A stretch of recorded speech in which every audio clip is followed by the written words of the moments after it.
ಒಂದ್ ಕಡೆ ಜನ ಬರೋದು ಒಂದ್ ಕಡೆ ಆದ್ರೆ ಅತಿ ಹೆಚ್ಚು ಸಾಧು ಸನ್ಯಾಸಿಗಳು ಕಾಣಸಿಗುವಂತ ಜಾಗ ಈ ಕುಂಭಮೇಳ. ಯಾಕಿದು ಈ ಈ ಆ ಪ್ರಶಸ್ತಿ ಏನು? ಅಲ್ಲಿ ಕುಂಭಮೇಳ ಅನ್ನೋದು ಮನುಷ್ಯನ ಮುಕ್ತಿಗೆ ಕಾರಣವಾಗ್ತದೆ ಅನ್ನೋದು ನಂಬಿಕೆ. ನಾನು ಈಗಾಗಲೇ ಹೇಳಿದೆ, ಅದು ಯಾಕೆ ಕುಂಭಮೇಳ ಅತಿ ಪವಿತ್ರ ಅಂತ ಹೇಳಿದ್ರೆ ಅಲ್ಲಿ ಸಮುದ್ರ ಮಂಥನದ ಅಮೃತ ಬಿದ್ದ ಜಾಗ. ನಾವೆಲ್ಲ ಅಮೃತ ಪುತ್ರರು, ನಮಗೆ ಅಮೃತೀಕರಣ ಬೇಕು. ಅಂದರೆ ಸಾವು ಮತ್ತು ಹುಟ್ಟು ನಮಗೆ ಅನನ್ಯವಾಗಿ ಬಂದಿರುವಂಥದ್ದು.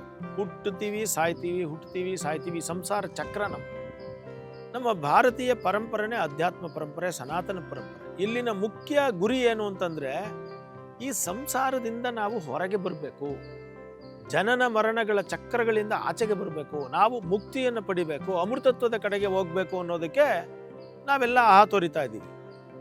ಆ ಹಾತೊರಿತಾ ಇರುವ ಪ್ರತಿಯೊಬ್ಬ ಜನರಲ್ಲೂ ಕೂಡ ಎಷ್ಟೋ ಜನ ಏನು ಮಾಡ್ತಾರೆ, ಸಂಸಾರವನ್ನು ಬಿಟ್ಟು ಸನ್ಯಾಸವನ್ನು ಪ್ರಾಕ್ಟೀಸ್ ಮಾಡ್ತಾ ಇರ್ತಾರೆ. ಅಲ್ಲಿ ಸಾಧುಗಳಾಗ್ತಾರೆ, ಅಘೋರಿಗಳಾಗ್ತಾರೆ. ಅಂದರೆ ಈ ಸಂಸಾರವನ್ನು ಬಿಟ್ಟು ಅಮೃತದ ಕಡೆಗೆ ಹೋಗ್ತಾ ಇದ್ದಾರೆ. ಹಾಗಿರುವಾಗ ಈ ಮೇಳದಲ್ಲಿ ಸಾಮಾನ್ಯ ಜನರೇ ಇಷ್ಟೊಂದು ಬರುವಾಗ ಇನ್ನು ಅಮೃತದ ಕಡೆಗೆ ಹೋಗಬೇಕು ಅಂತ ಈಗಾಗಲೇ ಸನ್ಯಾಸ ತಗೊಂಡಿರೋರು ಬರಲೇಬೇಕು ತಾನೇ. ಅವರಿಗೆ ಅಲ್ಲಿ ಹೊಸದಾಗಿ ದೀಕ್ಷೆ ತಗೊಳ್ಳೋರು ದೀಕ್ಷೆ ತಗೊಳಕ್ಕೆ ಬರ್ತಾರೆ, ಅದು ಪವಿತ್ರ ಅಂತ ಭಾವಿಸ್ತಾರೆ.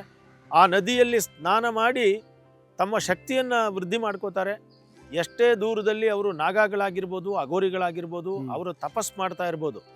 ಇಂತಹ ಪವಿತ್ರ ಒಂದು ಸ್ಥಳದಲ್ಲಿ ಬಂದು ಮಕರ ಸಂಕ್ರಾಂತಿಯಿಂದ ಹಿಡಿದು ಮಾಸ ಶಿವರಾತ್ರಿಯ ತನಕ 48 ಆಲ್ಮೋಸ್ಟ್ 48 ದಿನಗಳವರು ಸಾಧನೆ ಮಾಡಿಬಿಟ್ರೆ ನದಿನಲ್ಲಿ ಮೋಕ್ಷ ಗ್ಯಾರಂಟಿ ಎನ್ನುವಂತಹ ನಂಬಿಕೆ ಅವ್ರಿಗಿದೆ. ಆದ್ದರಿಂದ ಸಾಧು ಸಂತರೇ ಮುಖ್ಯವಾಗಿ ಬರ್ತಾರೆ. ಆಮೇಲೆ ಕುಂಭಮೇಳದ ಪ್ರಧಾನ ಆಕರ್ಷಣೆನೇ ಏನಪ್ಪ ಅಂತ ಹೇಳಿದ್ರೆ, ಮೊದಲನೇ ಸ್ನಾನನೇ ಸಾಧುಗಳಿಂದಾನೇ ಆರಂಭ ಆಗೋದು.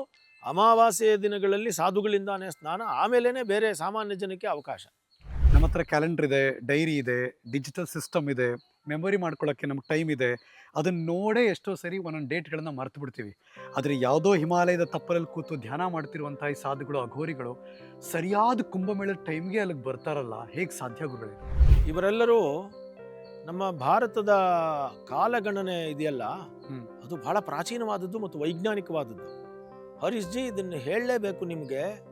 ಪ್ರತಿ ಪೌರ್ಣಿಮೆ ನಡೆಯುತ್ತೆ ನಮ್ಮದು ತಿಂಗಳು. ಅಂದರೆ ಪ್ರತಿ ಒಂದು ತಿಂಗಳಲ್ಲಿ ಒಂದು ಪೌರ್ಣಿಮೆ, ಒಂದು ಅಮಾವಾಸ್ಯೆ ನಡೆಯುತ್ತೆ. ಅದು ನಮಗೆ ಕಣ್ಣಿಗೆ ಕಾಣಿಸುತ್ತೆ. ನಿಮಗೆ ಗೊತ್ತಿದೆ, ರಾತ್ರಿ ಚಂದ್ರ ಇಲ್ಲ ಅಂತಂದರೆ ಅಮಾವಾಸ್ಯೆ, ಚಂದ್ರ ಇದ್ದಾನೆ ಅಂದರೆ ಪೌರ್ಣಿಮೆ, ಅದು ನಿಮಗೆ ಗೊತ್ತಿದೆ. ಕಣ್ಣಿಗೆ ಕಾಣಿಸ್ತಾ ಇದೆ, ಪ್ರತಿಯೊಬ್ಬರಿಗೂ ಕಣ್ಣಿಗೆ ಕಾಣಿಸ್ತದೆ. ಈ ಪೌರ್ಣಿಮೆಯ ದಿನ ಇನ್ನೂ ಅನೇಕ ವಿಚಾರಗಳು ಕಾಣಿಸ್ತಾ ಇದೆ, ನಾವು ಗಮನಿಸಿಲ್ಲ ಅಷ್ಟೇ. ಆಕಾಶದಲ್ಲಿ ಕೆಲವು ನಕ್ಷತ್ರ ಪುಂಜಗಳಿರ್ತವೆ, ಅಲ್ಲಿ ಪೌರ್ಣಿಮೆ ಆಗ್ತಾ ಇದೆ. ಅಂದರೆ ನೀವು ನೋಡಿರ್ಬೋದು, ನಮ್ಮ ತಿಂಗಳುಗಳಿಗೆಲ್ಲ ಏನು ಹೆಸರು? ಚೈತ್ರ, ವೈಶಾಖ ಅಂತ ಹೆಸರು ಅಲ್ವೇ? ಆಷಾಢ, ಶ್ರಾವಣ, ಆಶ್ವಯುಜ, ಮಾರ್ಗಶಿರ ಅಂತೆಲ್ಲ ಹೆಸರು, ಕಾರ್ತೀಕ ಅಂತೆಲ್ಲ. ಈ ಹೆಸರು ಹೇಗೆ ಬಂತು ಅಂತ ನೋಡಿದ್ದೀರಾ ನೀವು? ಈ ಹೆಸರು ಕೂಡ ಅತ್ಯಂತ ವೈಜ್ಞಾನಿಕ. ಅಂದರೆ ಚಂದ್ರನು ಚಿತ್ರಾ ನಕ್ಷತ್ರದ ಜೊತೆಯಲ್ಲಿದ್ದರೆ ಪೌರ್ಣಿಮೆಯ ದಿನ ಅದು ಚೈತ್ರ ಮಾಸ. ಚಂದ್ರನು ವಿಶಾಖ ನಕ್ಷತ್ರದ ಜೊತೆಯಲ್ಲಿದ್ದರೆ ವೈಶಾಖ ಮಾಸ. ಪೂರ್ವಾಷಾಢ ನಕ್ಷತ್ರದಲ್ಲಿದ್ದರೆ ಆಷಾಢ ಮಾಸ. ಶ್ರವಣ ನಕ್ಷತ್ರದಲ್ಲಿ ಇದ್ದರೆ ಆ ಚಂದ್ರ ಅದು ಶ್ರಾವಣ ಮಾಸ. ಕೃತಿಕಾ ನಕ್ಷತ್ರದ ಜೊತೆಲಿದ್ರೆ ಅಂದರೆ ಹರೀಶ್ ಜಿ, ನೀವು ಪ್ರತಿ ತಿಂಗಳು ನೀವು ಆಕಾಶವನ್ನು ಗಮನಿಸೋ ಅಭ್ಯಾಸ ನಿಮಗಿದ್ರೆ ನೀವು ಚಂದ್ರ ಯಾವ ತಿಂಗಳಲ್ಲಿದ್ದಾನೆ ಅಂತ ಹೇಳ್ಬಿಡ್ಬೋದು. ನೀವು ಈ ತಿಂಗಳು ಯಾವುದು ಅನ್ನೋದನ್ನ ಕ್ಯಾಲೆಂಡರ್ ನೋಡಬೇಕಾಗಿಲ್ಲ. ಈ ತಿಂಗಳು ಕೃತಿಕಾ ನಕ್ಷತ್ರದ ಜೊತೆಯಲ್ಲಿ ಚಂದ್ರ ಇರೋದನ್ನ ಆಕಾಶದಲ್ಲಿ ನೋಡಿದ್ರೆ ಇದು ಕೃತಿಕ ಮಾಸ ಅಂತ ಹೇಳ್ಬಿಡ್ತೀರಿ.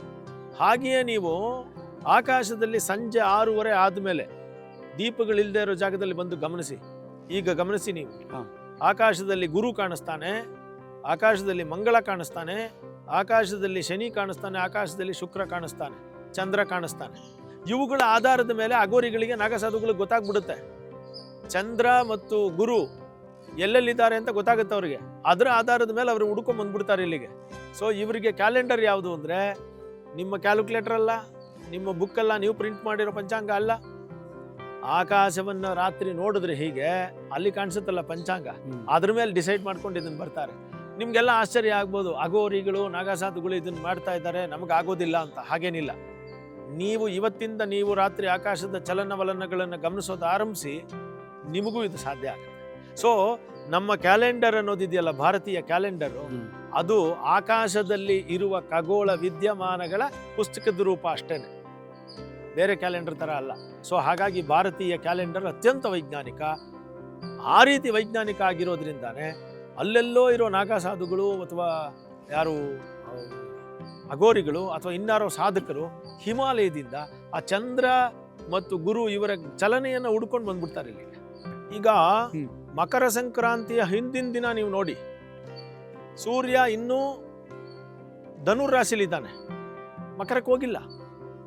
ಮಕರ ಸಂಕ್ರಾಂತಿಯ ದಿನ ನೀವು ನೋಡಿ, ಪುಣ್ಯಕಾಲ ಪ್ರಾಪ್ತಿ ಆಗ್ತಾ ಇದ್ದಂಗೆನೆ 1 ಡಿಗ್ರಿ ಮುಂದಕ್ಕೆ ಹೋಗಿದ ತಕ್ಷಣನೇ ಮಕರ ರಾಶಿಗೆ ಬಂದ್ಬಿಡ್ತಾನೆ. ಸೊ ಸೂರ್ಯನ ಚಲನೆಯನ್ನ ಕ್ಲೀನಾಗಿ ತೋರಿಸುತ್ತೆ ಅದು. ಹಿಂದಿನ ದಿನ ಸೂರ್ಯ ಇನ್ನೂ ಧನುರ್ ರಾಶಿಯಲ್ಲಿದ್ದಾನೆ, ಆದರೆ ಹೋಗೋಕೆ ಸಿದ್ಧ ಆಗಿದ್ದಾನೆ ನೆಕ್ಸ್ಟ್ ರಾಶಿಗೆ. ಆದರೆ ಮಕರ ಸಂಕ್ರಾಂತಿಯ ದಿನ ಕರೆಕ್ಟಾಗಿ ಸೂರ್ಯ ಮಕರ ರಾಶಿಗೆ ಪ್ರವೇಶ ಮಾಡಿದ್ದಾನೆ, ಅದು ಪ್ರಧಾನವಾದಂತಹ ದಿನ ಆಯಿತು. ನೆಕ್ಸ್ಟು ಅಮಾವಾಸ್ಯ, ಆವತ್ತು ಸೂರ್ಯ ಚಂದ್ರರಿಬ್ಬರು ಒಂದೇ ಜಾಗದಲ್ಲಿ ಸೇರ್ತಾರೆ, ಒಂದೇ ರಾಶಿಯಲ್ಲಿ ಸೇರ್ತಾರೆ. ಆದ್ದರಿಂದ ಅದು ಮೌನಿ ಅಮಾವಾಸ್ಯೆ. ಅಂದರೆ ಅತಿ ಪವಿತ್ರವಾದ ದಿನಗಳಲ್ಲಿ ನೀವು ಸುಮ್ಮನೆ ಮಾತಾಡದೆ ದೇವತಾ ಸ್ಮರಣೆಯನ್ನು ಮಾಡಿಕೊಂಡು ಪುಣ್ಯ ಸಂಪಾದನೆಯನ್ನು ಮಾಡುವಂತಹ ದಿನ ಮೌನಿ ಅಮಾವಾಸ್ಯೆ ಬಂತು. ಸೊ ಅದಾದ ನಂತರ ಪೌರ್ಣಿಮೆ ಬಂತು. ನೆಕ್ಸ್ಟು ಪೌರ್ಣಿಮೆ ಅಂದರೆ ಸೂರ್ಯಚಂದ್ರರು ಕರೆಕ್ಟಾಗಿ ಮತ್ತೆ 180 ಡಿಗ್ರಿ ದೂರದಲ್ಲಿ ಇರ್ತಾರೆ, ಅದಕ್ಕೆ ಆಪೋಸಿಟಲ್ಲಿ ಇರ್ತಾರೆ. ಅದು ನೋಡಿ ಚಲನೆ ಕಾಣಿಸ್ತಾ ಇದೆ ತಿರ್ಗಿ ಆಕಾಶದಲ್ಲಿ. ಅದೇ ಥರ ಪಂಚಮಿ ಬರ್ತಾ ಇದೆ ಅಂತ ಅಂದ್ರೇನೆ ನಿಮ್ಗೆ ಆಲ್ಮೋಸ್ಟ್ ಅದು ಬಂದ್ಬಿಡ್ತು ಅಂತ, ಅಂದರೆ ಈ ಕಾಲ ಮುಗಿತಾ ಬಂತು ಅಂತ, ನೆಕ್ಸ್ಟು ಚಲನೆಗೆ ರೆಡಿ ಆಗಿದ್ದಾನೆ ಅಂತ. ಮತ್ತು ನೀವು ನೆಕ್ಸ್ಟು ಮಾಸ ಶಿವರಾತ್ರಿ ಬಂದ್ಬಿಟ್ರೆ, ಶಿವರಾತ್ರಿಯ ದಿನ ನಿಮಗೆ ಶಿವನ ಇದ್ರ ಜೊತೆಲೆ ಭೂಮಿಯಲ್ಲಿ ಪರಿವರ್ತನೆಗಳಾಗ್ತದೆ, ಚಳಿಯೆಲ್ಲ ಶಿವ ಅಂತ ಹೋಯ್ತು ಅಂತ ಹೇಳ್ತಾರೆ. ಹಾಗೆ ಆ ಜಗತ್ತಿನ ಪರಿವರ್ತನೆ ಕೂಡ ಅಲ್ಲಿ ಕಾಣಿಸುತ್ತೆ ಆಕಾಶದಲ್ಲಿ. ಸೊ ಹೀಗೆ ಕಾಲಗಣನೆಯ ಪ್ರಮುಖ ದಿನಗಳನ್ನು ಇಟ್ಟು, ಪರ್ವಕಾಲಗಳನ್ನು ಇಟ್ಟು ಅವರು ಕ್ಯಾಲ್ಕುಲೇಟ್ ಮಾಡಿದ್ದಾರೆ. ಆದ್ದರಿಂದ ಪರ್ವಕಾಲಗಳು ಕುಂಭಮೇಳದಲ್ಲಿ ಅತ್ಯಂತ ಮುಖ್ಯ ಆಗ್ತದೆ. ಈ ಕುಂಭ ದಿನಾಂಕವನ್ನ ಜ್ಯೋತಿಷಿಗಳು ಮಾತ್ರ ನಿರ್ಧಾರ ಮಾಡ್ತಾರೆ, ಹೇಗೆ ಈ ಕ್ಯಾಲ್ಕುಲೇಷನ್ ಹೇಗಾಗುತ್ತೆ ಗುರುಗಳೇ? ಅದೇನೆ, ಈಗ ವೃಷಭ ರಾಶಿಗೆ ಗುರು ಬಂದಾಗ ಅವರು ಕ್ಯಾಲ್ಕುಲೇಟ್ ಮಾಡ್ತಾರೆ. ಹೀಗೆ ಮಕರ ಸಂಕ್ರಾಂತಿಯ ಹಿಂದಿನ ದಿನ ಬರುತ್ತೆ, ಅಲ್ಲಿಂದ ನೆಕ್ಸ್ಟು ಮಾಸ ಶಿವರಾತ್ರಿಯ ತನಕ, ಅಂದರೆ ವೃಷಭದಲ್ಲಿ ಗುರು ಇರೋದನ್ನ ಲೆಕ್ಕಾಚಾರ ಮಾಡಿಕೊಂಡು ಇದನ್ನು ಆರಂಭಿಸ್ತಾರೆ ಪ್ರಯಾಗರಾಜಲ್ಲಿ. ಬೇರೆ ಬೇರೆ ನದಿಗಳಲ್ಲಿ ಬೇರೆ ಬೇರೆ ಕ್ಯಾಲ್ಕುಲೇಷನ್ಸ್ ಇದೆ. ಸೊ ಇಲ್ಲಿ ಪ್ರಯಾಗರಾಜಿಗೆ ಬಂದಾಗ ಈ ಕ್ಯಾಲ್ಕುಲೇಷನ್ಸ್ ಇದೆ. ಅಂದರೆ ವೃಷಭದಲ್ಲಿ ಗುರು ಇದ್ದಾಗ ನಮ್ಮ ಲೆಕ್ಕಾಚಾರಗಳ ಪ್ರಕಾರ ಅಲ್ಲಿ ಇದೆಲ್ಲ ಆರಂಭ ಆಗುತ್ತೆ. ಆಮೇಲೆ ಸೂರ್ಯಚಂದ್ರರ ಗಣನೆಯನ್ನು ಇಟ್ಕೊಂಡು 1 ತಿಂಗಳ ಅಂತರದಲ್ಲಿ, ಅಂದರೆ ಮಕರ ರಾಶಿಗೆ ಸೂರ್ಯ ಪ್ರವೇಶ ಆಗಬೇಕಲ್ಲ. ಈಗ ನಾನು ಹೇಳಿದೆ ಧನುರ್ ರಾಶಿಲಿದ್ದಾಗ ಅದು ಬರುವುದಿಲ್ಲ, ಅಂದರೆ ವೃಷಭದಲ್ಲಿ ಗುರು ಇರಬೇಕು, ಮಕರದಲ್ಲಿ ಸೂರ್ಯ ಇರಬೇಕು. ಈ ಎರಡೂ ಕಾಂಬಿನೇಷನ್ಸ್ ಸಿದ್ಧ ಆಗಿದ ತಕ್ಷಣವೇ ಬಾಕಿದೆಲ್ಲ ಆಟೋಮೆಟಿಕ್ ಆಗಿ ಬರುತ್ತೆ, ಮಹಾಕುಂಭಮೇಳ ಆರಂಭ. ತುಂಬಾ ಜನ ಗೊತ್ತಿರೋರು ಕುಂಭಮೇಳಕ್ಕೆ ಹೋಗಬೇಕು, ಶಾಹಿ ಸ್ನಾನ ಮಾಡಬೇಕು ಅಂತೆಲ್ಲ ಅನ್ಕೊಂಡಿರ್ತಾರೆ. ಈ ಗೊತ್ತಿಲ್ಲದಿರೋ ಕುತೂಹಲಕ್ಕೂ ಕೂಡ ಹೋಗೋಣ ಅಂತ ತುಂಬಾ ಜನ ಆಸೆ ಪಟ್ಟು ಹೋಗೋಕ್ಕೂ ಕಾಯ್ತಿರ್ತಾರೆ. ಕುಂಭಮೇಳಕ್ಕೆ ಯಾರು ಹೋಗಬೇಕು ಮತ್ತು ಹೋದವ್ರು ಏನು ಮಾಡಬೇಕು? ಕುಂಭಮೇಳಕ್ಕೆ ಯಾರು ಬೇಕಾದರೂ ಹೋಗ್ಬೋದು. ಯಾರಿಗೆ ಅದರಲ್ಲಿ 2 ಥರನೂ ಹೇಳ್ಬೋದು. ಒಂದು ಆಧ್ಯಾತ್ಮಿಕ ಅಥವಾ ದೈವಿಕ ಭಾವ ಯಾರಿಗಿದೆಯೋ ಅವ್ರು ಬೇಕಾದರೂ ಹೋಗ್ಬೋದು. ಯಾರಿಗೆ ದೈವಿಕ ಭಾವ ಇಲ್ಲ, ಸುಮ್ಮನೆ ನೋಡಬೇಕು ಅಂತ ಕುತೂಹಲಿಗಳಾಗೂ ಹೋಗ್ಬೋದು, ಏನೂ ತಪ್ಪೇನಿಲ್ಲ. ಈಗ ನಾನು ಯಾವಾಗಲೂ ಹೇಳ್ತೀನಿ ನಮ್ಮ ಹತ್ರ ಬರೋರಿಗೆ, ನೀನು ಇಷ್ಟಪಟ್ಟು ಎಲೆಕ್ಟ್ರಿಸಿಟಿನ ಮುಟ್ಟಿದ್ರೂ ಕರೆಂಟ್ ಹೊಡೆಯುತ್ತೆ, ಇಷ್ಟಪಡ್ದೇನೆ ಎಲೆಕ್ಟ್ರಿಸಿಟಿ ಮುಟ್ಟಿದ್ರೂ ಕರೆಂಟ್ ಹೊಡೆಯುತ್ತೆ. ಹಾಗೇನೆ ನೀವು ಕುಂಭಮೇಳಕ್ಕೆ ಅತ್ಯಂತ ಭಕ್ತಿಯಿಂದ ಹೋಗಿ ಕುಂಭಮೇಳವನ್ನು ನೋಡಿದ್ರೂ ಆ ಪುಣ್ಯ ಇದೆ, ಕುತೂಹಲಿಗಳಾಗಿ ಹೋಗಬೇಕು ಅಂದ್ರೂ ಪುಣ್ಯ ಇದ್ದೇ ಇದೆ. ಅದು ನಿನಗೆ ಪುಣ್ಯ ಬೇಕು ಅಂತ ಹೋಗದೆ ಇರ್ಬೋದು, ಪುಣ್ಯ ಬರುತ್ತೆ, ಯಾಕೆಂದರೆ ಆ ಜಾಗನೇ ಅಂಥದ್ದು. ಮತ್ತು ಕುಂಭಮೇಳಕ್ಕೆ ಹೋಗೋದು ಇನ್ನೊಂದು ನಮ್ಮ ಭಾರತೀಯರಲ್ಲಿ ಒಂದು ನಂಬಿಕೆ ಇದೆ, ಯಾರಿಗೆ ಭಗವಂತನ ಅನುಗ್ರಹ ಇಲ್ವೋ ಅವ್ರು ಹೋಗೋಕ್ಕೆ ಆಗಲ್ಲ ಅಂತ. ನೀವು ಎಷ್ಟೇ ಕಷ್ಟಪಟ್ಟರು ಅಷ್ಟು ಸುಲಭವಾಗಿ ಗಂಗಾದಿ ಸ್ನಾನ ಮಾಡೋದು ಆಗೋದಿಲ್ಲ. ಗಂಗಾ ಸ್ನಾನ ಯೋಗ ಇದ್ರೆ ಮಾತ್ರನೇ ಆ ಕಾಲಘಟ್ಟದಲ್ಲಿ ಗಂಗಾ ಸ್ನಾನ ಯೋಗ ಬರುತ್ತೆ. ಸುಮ್ಮನೆ ಬೇಕಾದ್ರೆ ಎಷ್ಟೋ ಜನ ಹೇಳ್ತಾರೆ ನನ್ನ ಹತ್ರ ದುಡ್ಡಿದೆ, ಅದಿದೆ ಇದಿದೆ, ಹೊರಟೋಗ್ಬಿಡ್ತೀನಿ, ಅದಷ್ಟೆಲ್ಲ ಹೋಗೋಕ್ಕಾಗಲ್ಲ. ಕೆಲವರು ಏನೂ ಮಾಡ್ಕೊಂಡಿರೋದಿಲ್ಲ, ಇದ್ದಕ್ಕಿದ್ದಂಗೆ ಎಲ್ಲೋ ಹತ್ಕೊಂಡು ಎಲ್ಲೋ ಟ್ರೈನಲ್ಲಿ ಹೋಗಿ ಎಲ್ಲೋ ಹೋಗಿ ಇಳಿದ್ಬಿಟ್ಟು ನೋಡ್ಕೊಂಡು ಬಂದ್ಬಿಟ್ಟಿರ್ತಾರೆ. ಅಥವಾ ಯಾವುದೋ ಒಂದು ಪತ್ರಿಕೆಯಲ್ಲಿ ಒಂದು ಟಿವಿಲಿ ಕೆಲಸ ಮಾಡ್ತಾ ಇರ್ತಾರೆ. ಇವರಿಗೆ ಕುಂಭಮೇಳಕ್ಕೆ ಹೋಗೋದಕ್ಕೆ ಆಸಕ್ತಿನೂ ಇರೋದಿಲ್ಲ. ಅಲ್ಲಿ ಎಡಿಟರ್ ಇನ್ ಚೀಫ್ ಕರೆದ್ಬಿಟ್ಟು ಒಂದು ವರದಿ ಮಾಡಪ್ಪ ಅಂತ ಹೇಳಿರ್ತಾರೆ. ಇವನೋಗಿ ಅಲ್ಲಿ ವರದಿ ಮಾಡ್ತಾ ಇರುವಾಗ ಇನ್ಯಾರೋ ನೀರು ಏರಿಸ್ತಾನೆ, ಅವನಿಗೆ ಪುಣ್ಯ ಬಂದ್ಬಿಡುತ್ತೆ. ಸೊ ಇದೆಲ್ಲ ಹೇಳೋಕ್ಕಾಗಲ್ಲ, ಭಗವಂತನ ದಯೆ. ಆದರೆ ಕುತೂಹಲಿಗಳಾಗಿದ್ದವರೂ ಹೋಗ್ಬೋದು, ದೈವ ನಂಬಿಕೆ ಇಟ್ಟಿರೋರು ಹೋಗ್ಬೋದು, ಇತಿಹಾಸವನ್ನು ಅಧ್ಯಯನ ಮಾಡೋರು ಹೋಗ್ಬೋದು, ಅಲ್ಲೇನು ನಡೀತಾ ಇದೆ ಅನ್ನೋದನ್ನ ನೋಡೋರು ಹೋಗ್ಬೋದು, ಯಾವ ಥರ ಸೆಕ್ಯೂರಿಟಿ ಅರೇಂಜ್ ಮಾಡಬೇಕು ಅನ್ನೋ ಪೊಲೀಸ್ ಪರ್ಸನಲ್ಸ್ ಹೋಗ್ಬೋದು, ಅಗ್ನಿಶಾಮಕ ದಳ ಹೇಗಿರುತ್ತೆ ಅಂತ ನೋಡ್ಕೊಳಕ್ಕೆ ಹೋಗ್ಬೋದು, ರಸ್ತೆ ನಿರ್ಮಾಣ ಮಾಡೋದು ಹೇಗೆ ಟೆಂಪ್ರರಿಲಿ ಅಂತ ನೋಡ್ಕೊಳಕ್ಕೆ ಹೋಗ್ಬೋದು. ಹೀಗೆ ಇವತ್ತು ಕುಂಭಮೇಳದ ಕಾನ್ಸೆಪ್ಟ್ ಇದೆಯಲ್ಲ, ಕೇವಲ ಸ್ನಾನ ಮಾತ್ರ ಉಳಿದಿಲ್ಲ, ಅದು ಅದು economical aspect, security aspect, cultural aspect, historical aspect, ಎಲ್ಲ ಆಸ್ಪೆಕ್ಟ್ಗಳಿಂದಲೂ ಹೋಗ್ಬೋದು ಅಲ್ಲಿ. ಹೋದವ್ರು ಏನ್ ಮಾಡ್ಬೇಕು ಅಂದ್ರೆ ಯಾವ ಭಾಗದಿಂದ ಶುರು ಮಾಡ್ಬೇಕು, ಎಲ್ಲಿ ಪೂಜೆ ಮಾಡ್ಬೇಕು, ಅದಕ್ಕೆ ಎಲ್ಲಿ ಅಂತ್ಯ ಮಾಡ್ಬೇಕು, ಆ ಥರದ್ದು ಏನಾದ್ರು ಇದೆಯಾ ಸಿಸ್ಟಮ್? ಒಂದು ನಂಬಿಕೆ ಏನಪ್ಪಾ ಅಂತ ಹೇಳಿದ್ರೆ, ಸಾಮಾನ್ಯವಾಗಿ ನದಿ ಸ್ನಾನದ ನಿಯಮಗಳಿವೆ, ಕುಂಭಮೇಳದಲ್ಲೂ ನಿಯಮ ಇದೆ. ಮುಖ್ಯವಾಗಿ ದೈವ ನಂಬಿಕೆಯನ್ನು ಇಟ್ಕೊಂಡು ತಾನು ಅಮೃತದ ಕಡೆಗೆ ಹೋಗಬೇಕು ಅಂತ ಬಯಸ್ತಾ, ಇದು ಮೂಲ ಆಶಯ. ಇದು ನೀವೇನು ಮಾಡ್ತೀರಿ ಅನ್ನೋದಕ್ಕಿಂತ ಹೇಗಿರಬೇಕು ಅನ್ನೋದು ನಮ್ಮ ಆಶಯ. ಅಲ್ಲಿ ಹೋಗಿ ಆ ಗಂಗೆ, ಸರಸ್ವತಿ ಮತ್ತು ತ್ರಿವೇಣಿ ಅಂದರೆ ಏನು, ಸರಸ್ವತಿ ಮತ್ತು ಯಮುನಾ ಈ ನದಿಗಳನ್ನು ನೆನೆಸ್ಕೊಂಡು, ಆ ಗಂಗೆ ಉತ್ಪತ್ತಿಯಾಗಿದ್ದು ಹೇಗೆ, ಯಮುನಾ ನದಿಯ ಮಹಾತ್ಮೆ ಏನು, ಸರಸ್ವತಿ ನದಿಯ ಮಹಾತ್ಮೆ ಏನು, ಇದೆಲ್ಲ ತಿಳ್ಕೊಂಡು ಆ ನದಿಯ ಪರಿಸರದಲ್ಲಿ ಹೋಗಿ ಆ ನದಿಯಲ್ಲಿ ಅತ್ಯಂತ ಭಕ್ತಿಯಿಂದ ಸ್ನಾನ ಮಾಡಬೇಕು. ಕೆಲವರೆಲ್ಲ ಏನು ಮಾಡ್ತಾರೆ, ನದಿಗೆ ಹೋಗಿದ ತಕ್ಷಣ ಬಟ್ಟೆ ಬಿಟ್ಬಿಡೋದು, ನದಿಲಿ ಉಗಿಯೋದು, ನದಿನಲ್ಲಿ ಮಲಮೂತ್ರ ವಿಸರ್ಜನೆ ಮಾಡೋದು, ಇದೆಲ್ಲ ಮಾಡ್ತಾರೆ. ನದಿಯಲ್ಲಿ ನೀವು ಇದನ್ನೆಲ್ಲ ಮಾಡಿದ್ರೆ ಪಾಪ ಬರುತ್ತೆ ಹೊರತು ಪುಣ್ಯ ಬರೋದಿಲ್ಲ. ಸೊ ಹಾಗಾಗಿ ನದಿಗೆ ಒಳಕ್ಕೆ ಹೋದ್ರೆ ನೀವು ನದಿಯನ್ನು ದೇವತೆ ಅಂತ ನಂಬಿಕೊಂಡು ಹೋಗಬೇಕು ಮತ್ತು ಸ್ನಾನವನ್ನು ಮಾತ್ರ ಮಾಡಬೇಕು, ಮೌನವಾಗಿರಬೇಕು, ದೇವರ ಪೂಜೆಗಳನ್ನು ಮಾಡಬೇಕು. ನದಿ ಸ್ನಾನ ಆದ ನಂತರ, ನದಿ ಸ್ನಾನಕ್ಕೆ ಮುಂಚೆ ಒಂದು ಸಂಕಲ್ಪವನ್ನು ಮಾಡ್ಕೋಬೇಕು. ನನ್ನಲ್ಲಿ ಇರುವ ಸಮಸ್ತ ಪಾಪ ಕರ್ಮಗಳು ಹೋಗಿ ನಾನು ಭಗವಂತನ ಕಡೆಗೆ, ಅಮೃತತ್ವದ ಕಡೆಗೆ ಹೋಗೋದಕ್ಕೆ ಅನುಕೂಲ ಮಾಡುವಂಥ ಸ್ನಾನ ಮಾಡಬೇಕು. ಈ ಸ್ನಾನ ಮಾಡಿದ ನಂತರ ಏನು ಮಾಡಬೇಕು ಅಂತ ಹೇಳಿದ್ರೆ, ಅವರು ದಾನಗಳನ್ನು ಮಾಡಬೇಕು.